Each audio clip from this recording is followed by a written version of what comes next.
The critical patriot دیکھنے والے سب دوستوں کو خوش آمدید۔ آج میرے ساتھ اسلام آباد سے شریک گفتگو ہیں جناب ارشد محمود صاحب۔ ارشد محمود صاحب انٹلیکچوئل اور مصنف ہیں، 4 کتابیں لکھ چکے ہیں، اور اس کے علاوہ پروفیسر جمال نقوی کی انگریزی کی کتاب لیونگ دا لیفٹ بیہائنڈ کا ترجمہ بھی انہوں نے اردو میں کیا ہے۔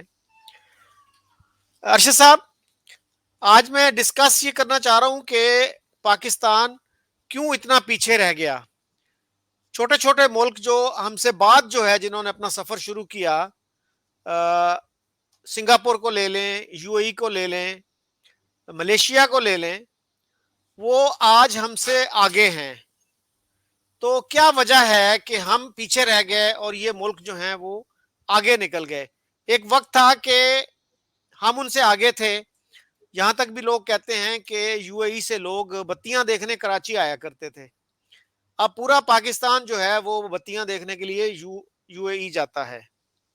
تو کیا ہے، ہمارے کوئی خرابی ہے، کوئی قسمت خراب ہے ہماری، کیا مسئلہ ہے؟ اچھا شکیل صاحب، پہلے تو آپ کا شکریہ جی، آپ دعوت دینے کا، شریک گفتگو ہونے کا۔ اچھا، یہ ٹاپک اکثر ہی آپ بھی چھیڑتے رہتے ہیں، ہمارا بھی یہ المیہ بنا ہوا ہے بطور پاکستانی شہری ہونے کے ناطے۔ ظاہر ہے ہم سب کنسرن ہے کہ ہمارا ملک جو ہے وہ بہت ہی پیچھے ہوتا چلا جا رہا ہے۔ اب آپ نے کچھ وہ ملک جو ہماری لائف ٹائم میں، وہ ملک جو بڑے پسماندہ تھے اور بہت آج وہ ترقی یافتہ اور خوشحال ملک بن چکے ہیں، تو ان کی آپ مثالیں دے رہے ہیں، تاکہ جو ہمارے پاس خبریں، ہمارے ہاں سے جو ٹوٹا حصہ، ہم سے زیادہ پسماندہ حصہ ٹوٹا تھا، وہ آج بنگلہ دیش، وہ آج ہم سے زیادہ بہتر معاشی حالت میں ہے۔ اب بات یہ ہے کہ دیکھیں، ترقی کرنے کے جو لوازمات ضروری ہیں، وہ ہم کیوں نہیں وہ دیکھتے کہ یار جی فلاں ملک نے ترقی کی ہے، فلاں ملک نے ترقی کی ہے، فلاں ملک نے ترقی کی ہے، تو اس نے کون سے اصول اپنا کر، کون سے پالیسیز بنا کر، کون سی ڈائریکشن متعین کر کے انہوں نے یہ ترقی کا سفر طے کیا ہے یا کر رہے ہیں، تو بات بالکل کلیئر ہو جائے۔ ہم اس ہمسے میں پھنسے ہوئے ہیں کہ ہم پیچھے کیوں رہ گئے ہیں۔ ہم یہ نہیں دیکھتے کہ ترقی کرنے والے جو ترقی ہے انہوں نے ترقی کیسے کی ہے، ہم وہ کچھ کرنا شروع کر دیں، ٹھیک ہے۔ اور جی اب جب ہم مقابلہ کریں گے ترقی کرنے والے ملکوں کا اور ہم پیچھے رہ جانے والا ہے ہمارا، تو ہم دیکھیں گے کہ 100% ہم اپوزٹ، ان کا جو ایٹیچیوڈ ہے، ان کا جو بیہیویئر ہے رہا ہے، ان کی جو پالیسیز رہی ہیں نیشنل سطح پہ، وہ ہم سے بالکل الٹ ہیں اور ہم ان سے بالکل الٹ ہیں۔ تو ظاہر ہے کہ رزلٹ بھی الٹا ہی نکلنا تھا، ہم نے دنیا سے یا اپنے ریجنل ممالک سے ہم نے پیچھے رہ جانا تھا۔ اب شکیل صاحب، آپ کو پتہ ہے کہ ہمارا مسئلہ اصل میں دو طرح کا ہے، ہم دو لیول پہ ہم اپنے اس ملک کی پسماندگی کو، جو پیچھے اکنامکلی بیکورڈ ہم رہ گئے ہیں، اس کو ہم دو سطح پہ دیکھتے ہیں۔ ایک ہے آئیڈیالوجیکل پرابلمز، اور دوسرا ہے آن دا گراؤنڈ ریئلٹیز کیا ہے۔ اچھا، آن دا جو آئیڈیالوجیکل ہمارے پرابلمز ہیں، اب جیسے انسانی جسم ہے نا، کہ اگر برین ٹھیک نہیں ہے، انسان کے برین میں کوئی خرابی ہے، تو اس کی جو فزیکل اعضاء ہیں وہ بھی متاثر، وہ بھی فنکشن کرنا بند کر دیں گے، ٹھیک ہے۔ اسی طرح کسی بھی ملک، کسی بھی ریاست کا مسئلہ یہ ہے کہ وہ آئیڈیالوجیکل، اگر اس کی پالیسیاں غلط ہیں، وہ ڈیولپمنٹ کے لیے بالکل خراب ہیں یا الٹ ہیں، تو ہماری جو دوسرے جو فنکشنز ہیں وہ بھی جو ہیں وہ بھی وہ نتائج، رزلٹ پروڈیوس نہیں کر پائیں گے۔ اب ہمارا رزلٹ، ہم جو پھنسے ہوئے ہیں، پاکستان جو پھنسا ہوا ہے 75 سال سے، وہ اپنی آئیڈیالوجیکل پرابلمز میں پھنسا ہوا ہے۔ اب آپ دیکھیں کہ پاکستان بنا کس بنیاد پہ بنا؟ پاکستان دو قومی نظریے کی بنیاد پہ بنا۔ اب دو قومی نظریے کی بنیاد تھی نفرت پر، ہم فلاں مذہبی بندے کے ساتھ ہم نہیں رہ سکتے، تو جب ہم نے ایک کو کہا کہ ہم ہندو کے ساتھ نہیں رہ سکتے تو اسی کے ساتھ لازمی یہ ہوا کہ ہم کسی بھی غیر مسلم کے ساتھ نہیں رہ سکتے. لازمی نتیجہ تھا دو قومی نظریے کا. ٹھیک ہے نا. تو مطلب یہ کہ ہماری بنیاد ہی نیگیٹو اور منفی اور نفرت بیسڈ رہی. اچھا اگر ہم نے ترقی کرنی ہوتی پاکستان کو جب بنایا تھا ہمارے فاؤنڈرز نے, تو اگر انہوں نے اس کو ترقی کی طرف لے جانا ہوتا تو یہ جو دو قومی نظریہ تھا اس کو 1947 میں ہی 14 اگست جب پاکستان بن گیا تھا تو اس کو ترک کر دیتے, اس کو پیچھے چھوڑ دیتے دو قومی نظریے کو. کہتے بھی اب ہم ایک قوم ہے, اب ہم ایک ملک ہے, ہم مسلم میجارٹی ملک ہے, پاکستان آزاد ہو گیا ہے, اب ہم اپنے فیصلے خود کر سکتے ہیں, اب ہم جو ہے ایک عوام کی خوشحالی اور ملک کی ترقی جو ہے وہ ہمارا مطمع نظر ہوگا, نیشنل پالیسی ہوگی. لیکن آپ کو پتا ہے کہ ایسا نہیں ہوا. ہم نے کیا کیا کہ ہم نے وہ جو اب بھی آپ اندازہ لگائیں کہ 75 سال کے بعد بھی ہماری رٹ یہ ہے کہ مسئلہ کشمیر جو ہے وہ انفنشڈ ایجنڈا ہے. یعنی کہ آج بھی ہم 14 اگست 1947 پر کھڑے ہیں اور فخریہ طور پر کھڑے ہیں. ہمیں کوئی اس میں ریگریٹ کوئی نہیں ہے کہ بھئی ہم جو ہے 75 سال سے ہم اب آگے فارورڈ دیکھیں. فارورڈ دیکھنے کی بجائے ہمارے جو لیڈرز ہیں, ملٹری لیڈرشپ بھی, ہماری پولیٹیکل لیڈرشپ بھی, ہماری بیوروکریسی بھی, وہ ہمیں یہ یاد کراتی ہے کہ بھئی انڈیا کے ساتھ جو ہماری دشمنی ہے, جو کانفلکٹ ہے, جو سو کالڈ مسئلہ کشمیر ہے, وہ انفنشڈ ایجنڈا ہے. اور جب تک وہ انفنشڈ ایجنڈا جو ہے وہ پورا نہیں ہوگا ہماری مرضی کے مطابق تو اس خطے میں ہمارا کانفلکٹ جو ہے وہ ختم نہیں ہوگا.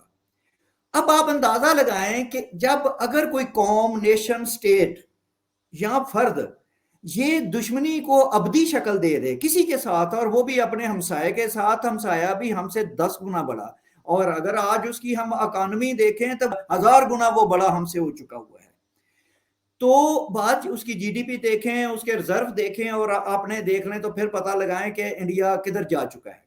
لیکن ہم آج بھی وہیں 1947 پہ کھڑے ہیں اور اس پہ ہمیں کوئی ریگریٹ نہیں ہے اور سیکنڈ تھاٹ لینے کو ہم تیار نہیں ہیں. اب بات یہ ہے کہ اس کا نتیجہ کیا نکلا تھا. اس کا نتیجہ یہ نکلا کہ ہم نے دو چیزیں اپنائی. ایک تو پاکستان کو اسلامی ریاست بنا لیا, ٹھیک ہے. دوسرا بات یہ ہے کہ ہم نے پاکستان کو سیکورٹی ریاست بنا لیا.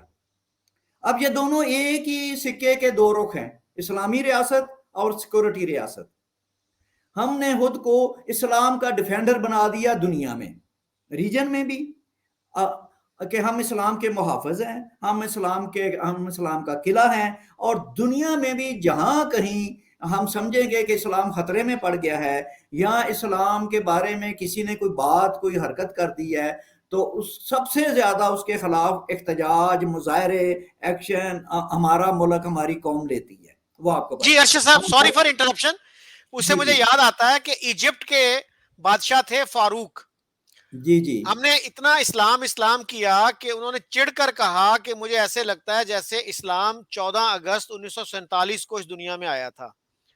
اور دو قومی نظریے کی جہاں تک آپ نے بات کی, تو سر ہمارے one of the founding fathers Chaudhry Khaliquzzaman, انہوں نے کتاب لکھی پاتھ وے ٹو پاکستان, وہ اردو میں بھی ہے, شاہراہ پاکستان. اس میں ان کا یہ کہنا ہے کہ جناح صاحب نے 11 اگست کو جو تقریر کی, جس کو کہتے ہیں ان کی عظیم ترین سپیچ, ہیکٹر بلیتھو نے کہا ہے ہز گریٹسٹ سپیچ, اس گریٹسٹ سپیچ میں انہوں نے دو قومی نظریے کو خیر باد کہہ دیا تھا. He bade farewell to his two nation theory. تو پھر تو ہمارا جو سفر ہے وہ کنفیوژن کے بغیر, نظریاتی کنفیوژن کے بغیر ہونا چاہیے تھا. اور انہوں کی یہ جو مشہور تقریر ہے اس میں آپ حیران ہوں گے, وہ 1600-1700 ورڈز کی سپیچ ہے, ایک دفعہ بھی اسلام کا لفظ نہیں ہے اس میں, شریعت کا لفظ نہیں ہے, اور ایکوالٹی کی بات کی گئی کہ سارے شہری برابر ہیں, اور religion has nothing to do with the business of the state, یعنی مذہب کا ریاست کے امور سے کوئی تعلق نہیں. تو اس سے بڑی اور سیکولر سپیچ کیا ہوگی؟ مجھے تو کسی نے نہیں آج تک دکھائی. میں نے کئی لوگوں کو کہا کہ اگر یہ سپیچ سیکولر نہیں ہے تو پھر مجھے کوئی ایک سیکولر سپیچ دکھا دیں پوری دنیا میں. تو اس طرح سے تو ہم کہہ سکتے ہیں کہ ہمارا جو سٹارٹ تھا وہ کسی حد تک کنفیوژن کے بغیر تھا، لیکن ہم پھر جو ہے وہ آبجیکٹیوز ریزولوشن میں پڑ گئے. اس کے بارے میں بھی مجھے ایک فاؤنڈنگ فادر تھے سردار شوکت حیات، انہوں نے کہا کہ وہ تو لیاقت علی خان نے مولانا شبیر احمد عثمانی کو جل دیا تھا، یعنی ان کو دھوکہ دیا تھا. تو آپ کیا کہتے ہیں ان سب چیزوں کے بارے میں؟ اچھا، اس پہ سچی بات ہے شکیل صاحب، میں آپ سے عرض کروں گا کہ یہ وہ جو 11 اگست والی تقریر ہے نا، وہ آپ کو اب آپ کو بھی بھول جانی چاہیے. اس کو بار بار رپیٹ کرنے کا کوئی فائدہ نہیں ہے، کیونکہ اس کا فالو اپ، ہر چیز کا ایک فالو اپ ہوتا ہے نا. وہ جناح نے بھی اس کا فالو اپ کوئی نہیں کیا.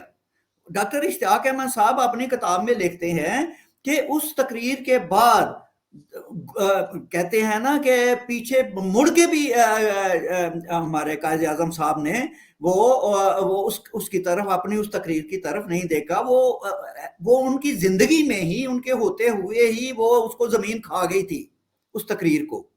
ٹھیک ہے، تو پلیز آپ بھی اس کو بھول جائیں. وہ ہماری نیشنل پالیسی میں اور ہماری ہسٹری کا وہ پارٹ نہیں ہے.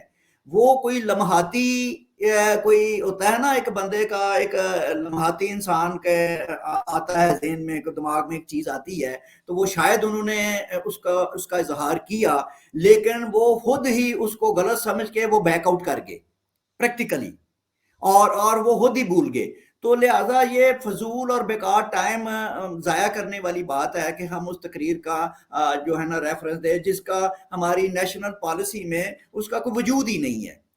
اب دیکھیں کہ وہی جناب جو یہ بات کر رہا ہے، وہی ابھی چند مہینے نہیں ہوئے پاکستان کو بنے ہوئے، تو کشمیر پر آرڈر دے دیتا ہے حملہ کرنے کا.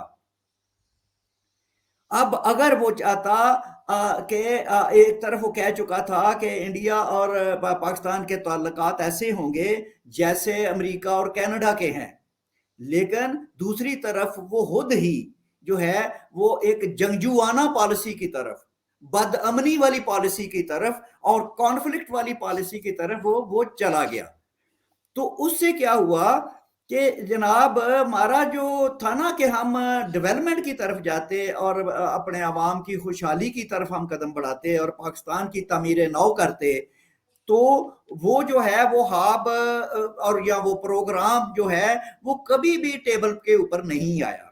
وہ جناح صاحب کی ٹیبل پر بھی کبھی نہیں آیا، اور اس کے بعد والوں نے بھی اسے کیوں لینا تھا. تو بات یہ ہے کہ اس کے بعد ہم نے جو ہے وہ سیکورٹی سٹیٹ اسلامی دونوں چیزیں ہم نے کر لی اور اس کو اپنا ایجنڈا بنا لیا.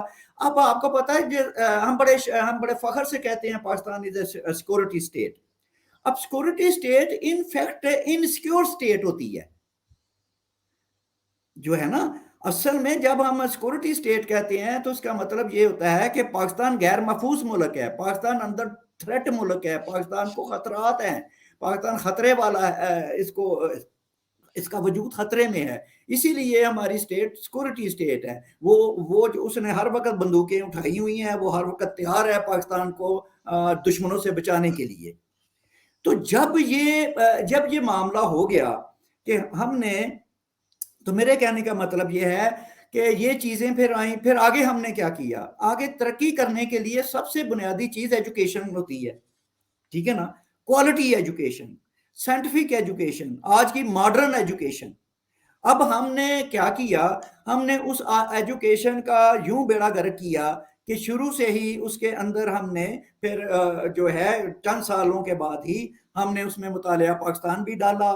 ہم نے زیادہ سے زیادہ مذہبی کانٹینٹ جو ہے وہ اپنے سلیبس میں ہم نے ڈالنا شروع کیا. اب اس میں ہوا کیا کہ وہ بڑھتا وہ اس قدر بڑا ہے کہ آج ہم جو ہے 75 سال کے بعد ہم سنگل کریکلم کے نام پہ ابھی ہی ماشاءاللہ ہمارے عمران صاحب نے اپنے دور میں سال ہو گیا ہے، اس نے کیا کیا کہ سنگل کریکلم کا مطلب تھا کہ آدھا مدرسے آدھے سکول بن جائیں اور سکول آدھے مدرسے بن جائیں. یعنی کہ آج اندازہ لگائیں کہ آج 2023 ہے، دنیا جو ہے سائنسی میدانوں میں، ٹیکنالوجی کے میدانوں میں اور اتنی ہائر سوفسٹیکیٹڈ ایجوکیشن ہو گئی ہے. تو ہم کیا کر رہے ہیں، ہم جو ہے مذہبی تعلیم کو اپنے اور مقدس کتاب کو کانٹینٹ زیادہ سے زیادہ جو ہے ہم اپنے سلیبس میں بچوں کو ان پہ وقت جو کریکلم ٹائم ہے وہ بچوں کا اب اسلامیات پڑھنے میں اور آیات اور صورتیں زبانی یاد کرنے میں، ان کا ترجمہ سیکھنے کے لیے وہ اپنا وقت لگاتے ہیں۔ پھر جو آپ کو پتہ ہے، یہ کھلی بات ہے کہ پاکستان کے جو تمام جو سائنس، بیالوجی ہے، فزکس ہے، کیمسٹری ہے، ہسٹری ہے، جو بھی پڑھائیں وہ اس میں کہ وہ بھی ساتھ اس کے سلام ڈالا ہوا ہے۔ اب پھر یہ ہوا کہ ہماری تمام یونیورسٹیوں میں، آپ کو پتہ ہے کالجوں بھی، یونیورسٹیوں میں آہستہ آہستہ مذہبی لوگ جو تھے وہ جو اپنا پروفیسر بھی وہی بنتے گئے، استاد اور ٹیچرز بھی وہی ہوتے گئے، انتظامیہ میں بھی مذہبی لوگ جو ہیں وہ یونیورسٹیوں کے جو چانسلر ہیں، جو یونیورسٹی کی جو انتظامیہ ہے اور جو کالج لیول کی ہے، وہ بھی سارے کے سارے ایک رائٹ ونگ کے ہو گئے ہیں۔ تو لہٰذا ہمارے یعنی کہ ہم نے ایجوکیشن دو سطح پہ ہم نے اپنی خراب کی ہے، ایک ہے کوانٹٹی، ایک ہے کوالٹی۔ کوانٹٹی کی سطح پہ بھی آپ کو پتہ ہے بار بار بول رہے ہیں کہ 2.5 کروڑ بچے پاکستان کے سکول نہیں جاتے۔ اب یہی 2.5 کروڑ بچے جو ہیں وہ آگے جا کے labour market, unskilled labour market بنیں گے۔ اب آج کے اور یہی بچے پیدا کریں گے اور مزید پاورٹی کو انکریز کریں گے اور مزید الٹریسی کو انکریز کریں گے۔ 2.5 کروڑ انہوں نے جوان ہونا ہے، انہوں نے بڑھنا ہے، ان کی شادیاں ہونی ہیں۔ تو یہ آپ اندازہ لگائیں کہ ہم کس رفتار سے اپنے ملک کو الٹریٹ بنا رہے ہیں، کس سپیڈ کے ساتھ۔ یہ آبادی تو ملٹی پلائی ہوتی ہے نا، ٹھیک ہے؟ آج 2.5 کروڑ ہیں، 5 سال بعد یہ 5 کروڑ بچے ہمارے سکول نہیں جاتے ہوں گے، ٹھیک ہے؟ اب یعنی کہ کوانٹٹی وائز بھی ہم نے اپنی ایجوکیشن کو برباد اور تباہ کیا ہے، اور اس کو کانٹینٹ وائز بھی اس میں ہمارے تعلیمی اداروں میں کوئی انٹلیکچول فریڈم نہیں ہے، ٹھیک ہے؟ جب آزادی نہیں ہے، انٹلیکچول آزادی نہیں ہے، سوشل آزادی نہیں ہے، انوائرمنٹل آزادی نہیں ہے، ہمارے وہاں ڈریس کوڈ کو پر زیادہ اہمیت دی جاتی ہے بجائے اسٹوڈنٹ کی ذہانت بڑھانے میں، کہ ان کو کیسے، ان کی ذہانت کو کیسے اضافہ کرنا ہے، وہاں ڈریس کوڈ زیادہ امپورٹنٹ، زیادہ اہم چیزیں ہیں۔ تو میرا مطلب یہ ہے کہ یہ ترقی کی جو چیزیں تھیں ساری کی ساری وہ ہم نے، ہماری ریاست نے، ہماری نیشنل پالیسیز میں نہ ہیومن ڈیولپمنٹ ہے رہی، پریارٹی میں نہ رہی، وہ لوسٹ پریارٹی میں لوسٹ میں چلی گئی۔ تو ہم نے جو ترقی کرتے ہیں، دو چیزیں ترقی کے لیے ضروری ہیں، ایک آپ کے پاس مین پاور ہے، آپ کی ہیومن جو آپ کا جو اثاثہ ہے وہ ہے، اور دوسرا ایجوکیشن کا، تعلیم کا، ٹیکنالوجی کا، سائنس کا جو ہے۔ ہم نے نہ ہیومن ڈیولپمنٹ اپنا اس پہ سرمایہ کاری کی، نہ اس پہ انویسٹمنٹ کی، نہ ہم نے جو ہے جو ایجوکیشن، کنکریٹ ایجوکیشن جو انفراسٹرکچر ہے، نہ اس پہ کی، بلکہ زیادہ سے زیادہ اسے برباد کرنے کا ہم نے کیا۔ لہٰذا یہ ہے کہ آج ہم جو ہیں زومبیز پیدا کرتے ہیں، مڈیاکر لیول کے، ہمارے P H D doctor, engineer ایک مڈیاکر لیول کے وہ پیدا ہوتے ہیں جو سائنٹیفک سوچ بالکل نہیں رکھتے، ان کی ایک مکینیکل سوچ جسٹ ہوتی ہے، ڈے ٹو ڈے وہ زندگی کے اپنی جابز پہ جا کے وہ کام کر لیتے ہیں۔ تو بات یہ ہے کہ پھر اس پہ یہ ہوا کہ یہ دونوں جو ہے نا، ہم نے، اب شکیل صاحب، ہم نے ترقی کی راہ میں نا کانٹے بوئے ہوئے ہیں، بے شمار کانٹے ہیں۔ میں آپ کو کتنے کانٹے گنواؤں، جگہ جگہ ہم نے 75 سال میں ہم نے کام یہ کیا ہے کہ پاکستان کسی بھی صورت ترقی نہ کر پائے۔ یہ ہم جو ہیں وہ ہم دلی کے جھنڈا لہرانا جو ہے ہمارا رہا ہے، انڈیا کو برباد کرنے کی دعائیں ہماری ہیں، کشمیر ابھی تک انفنشڈ ایجنڈے پہ، آج بھی ہمارے ماشاءاللہ عسکری لیڈرشپ بھی اور پولیٹیکل لیڈرشپ بھی ہماری جو ہے، ہمارے وزیر خارجہ صاحب کی زبان آپ دیکھ لیں کہ وہ کس وقت کس طرح کی زبان استعمال کر رہے ہیں۔ خارجہ پالیسی پاکستان کی ڈیولپمنٹ کے لیے ہونی چاہیے، نہیں، پاکستان کی خارجہ پالیسی جو ہے وہ تصادم، لڑائی کروانے کے لیے ہے، وہ دشمنی پیدا کرنے کے لیے اور دشمنی کو انکریز کرنے کے لیے ہے۔